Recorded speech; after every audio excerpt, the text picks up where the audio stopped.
ভাঙড়ের নিহতদের পরিবারকে মঞ্চে নিয়ে সভা করল সিপিএম। ভাঙড়ের লাউহাটি মোড়ের সভায় ছিলেন সুজন চক্রবর্তী সহ দলের নেতারা। 18 ফেব্রুয়ারি বৌজিরহাটের পাল্টা সভা ডেকেছে তৃণমূল।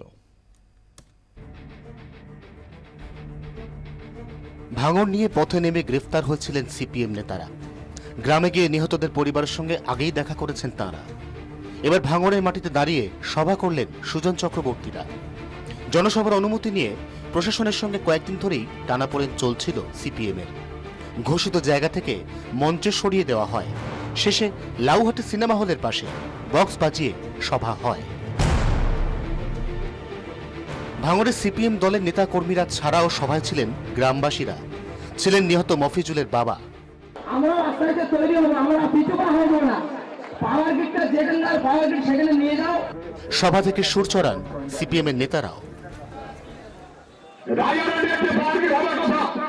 সরকারি তথ্য সেটাকে চারদিকে মানুষ বসতি, তার মধ্যে নিয়ে এসেছে কে? নিয়ে এসেছে জমি মাফিয়ারা।